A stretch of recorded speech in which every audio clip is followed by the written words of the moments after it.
It's cold out, it's rainy out, so I figured I'd make a YouTube video. Today I'd like to talk about a time management technique I haven't heard mentioned elsewhere. I developed it autonomously while I was in my senior year of college when my schedule was very tight and my free time was very valuable. So Greek hours is a way to categorize and personify how you manage your time that is free time, you might call it. Your time that you can do what you want with outside of work or school, etc. You may know that I'm someone very dedicated to journaling, and I've been journaling paper or digital for much of my life.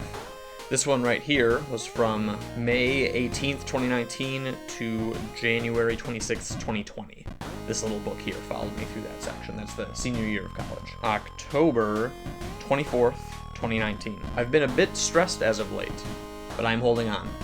No longer thriving in any way, my objective is now to survive, and I will. One way to better optimize my time would be to pre-plan how my limited free hours will be spent. I want to classify them with Greek letters for fun. Every weekday, I wake up at 5:45 a.m. Monday, Wednesday, Friday, I have class at 8. Those 2 hours and 3 on Thursday, I shall call the alpha hour, as it is the best time to bust out. I long for the gym at 6 a.m., but I can easily pivot to homework when needed. So back when I was in college, this is the first way you'd use Greek hours. This is a time where you have miscellaneous classes throughout the day. I'm sure any college student can relate to getting the classes you need for graduation or classes you might want. It requires you to have gaps in between your day. So the first version of Greek hours was for that. I named each potential slot during the day. I had alpha in the beginning of the day, and alpha kind of correlates with athletic. I'd go to the gym if I could, otherwise I'd pivot it to use on homework. And there were other periods during the day, during the week rather, that were things like lunch coded to be working with friends, or an afternoon to be spent on things personal. There was also periods of time that I would spend on creative work. That's when I first started making chiptune music. The Taylor Swift cover was made during beta hours during my most stressful semester. I'll go to my PC and go to my document where I have this all documented to share with other people. So here we have the original Greek hours, pretty basic looking back. The different letters corresponded to the different things that would happen. So alpha was early in the morning, workouts usually. Gamma was on Monday and Wednesday when I would hang out with friends. Beta was when I could stop and do some different stuff. That's when I would work on creative stuff. Delta, Omega, etc. Then, just before losing my job, I wanted to better spend the time I had outside of work on different things. This version of Greek hours involved not naming the time slots so much, but naming the type of thing to be done during any sort of free time slot. And the way I figured that working from home or in the office was mornings had their own slot, lunch had its own slot, and then depending on the day there would be other slots for different types of things. Some evenings I spent with people and those had their own categories.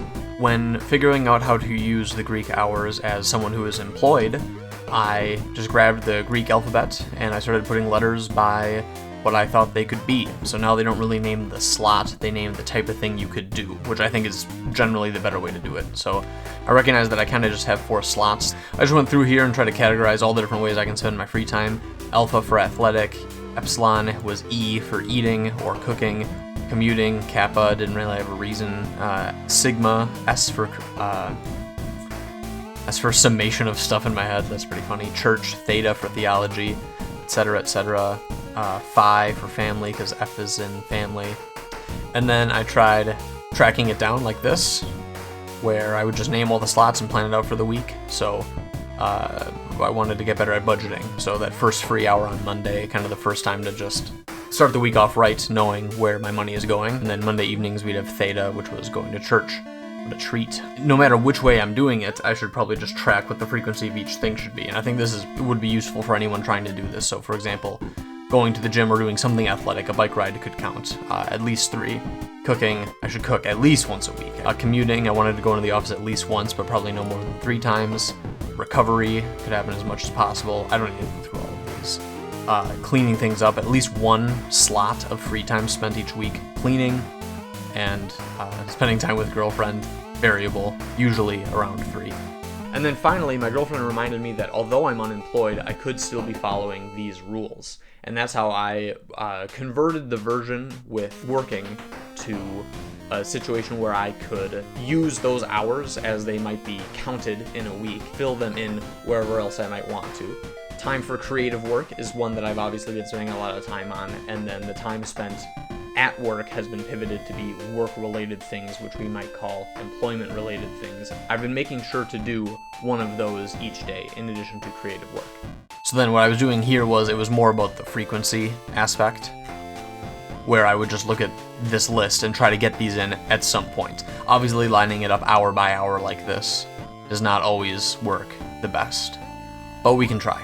As a closing thought, I was recommended by Carl to put my music through DistroKid, and they have a policy where covers cost a lot more, so I put my most recent album, Polite Luddite Delight, on DistroKid because it has the fewest covers, making it the cheapest to share with the world, which means my music is now on Spotify. You can find Jimmy Johann and my most recent album, Polite Luddite Delight, on Spotify and tons of other music platforms. I'm really happy to be able to share my music with the world that way. So if you're Spotify inclined or Apple Music, anything like that, give Jimmy Johann a search and enjoy listening to my music in places besides YouTube and Bandcamp.